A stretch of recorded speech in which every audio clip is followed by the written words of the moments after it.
Thank you so much for watching, listening. Of course, subscribe, because you're going to hear great jokes, but even better, meet cool people and have some cool, fantastic content from the Bible that we can take into our lives and have really, really good help and uptick from the Bible. So we're continuing our series, Dining with Jesus. I love this whole idea of dining with Jesus. You know, if you could have a meal with Jesus, what would that look like for you? And before we hit that, think about this joke. Why can't a leopard hide?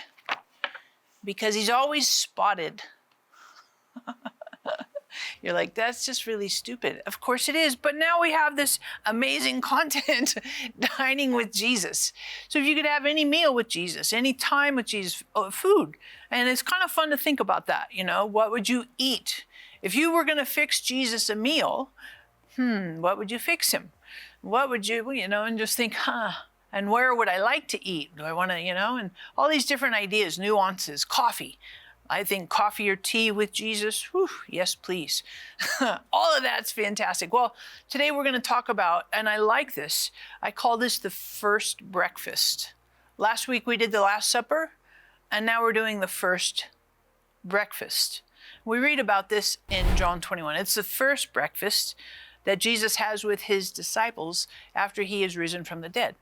So in John 21, Peter, James, John, approximately 7 of Jesus' disciples had gone fishing. They went back to the fishing thing, back to the Sea of Galilee.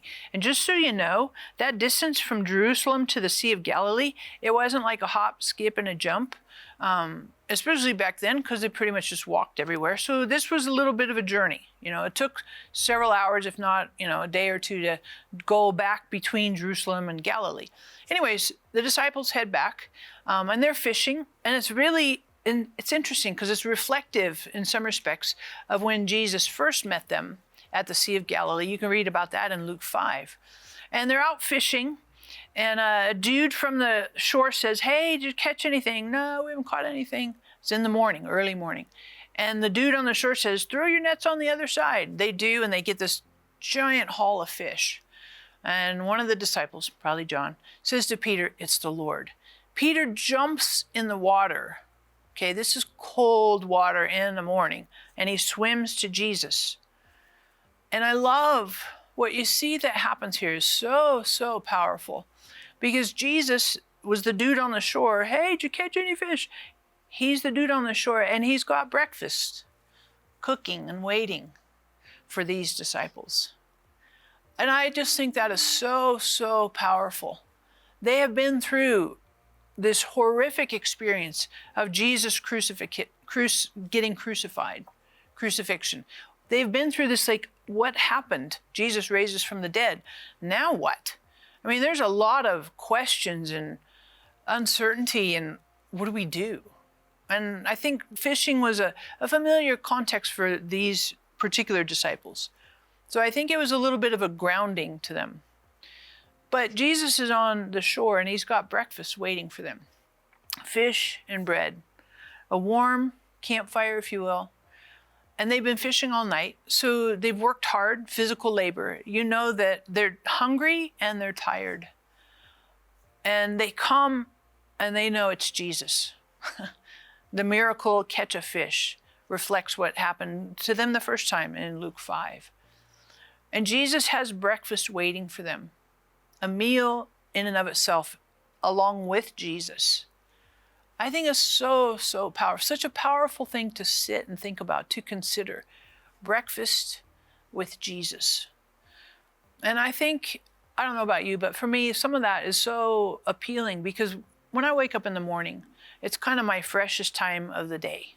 Kind of cleared out the cobwebs from sleeping, sit down and have time, fellowship, breakfast with Jesus. Very personal, intimate. And particularly, it's a contrast from the Last Supper. Last Supper's at night, breakfast is in the morning, inside, outside, before, after, all these contrasts. But the point of it is, Jesus shows up to have time to connect with, and in essence, reestablish his relationship with Peter, who had denied him 3 times. The last time Peter saw Jesus, he was hanging on a cross.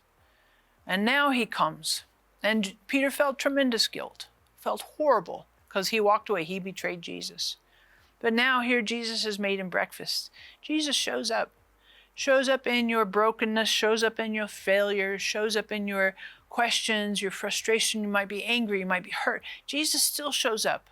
And he says to Peter, do you love me? And they do this conversation 3 times. Do you love me? Yes, Lord, you know I love you. Feed my sheep. And such a powerful, powerful experience for Peter. And as well the rest of the disciples. So as you think about this, the reconciling that happens with Peter and the restoring that happens with the other disciples that join, that Jesus comes as well to us and can provide miracles, miraculous provisions, catch a fish.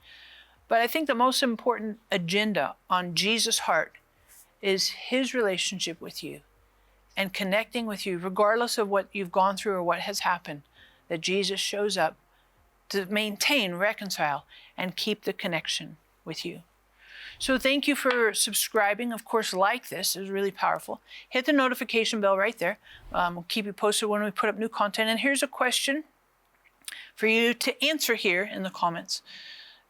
What's an area in your life that Jesus might want to discuss with you over breakfast?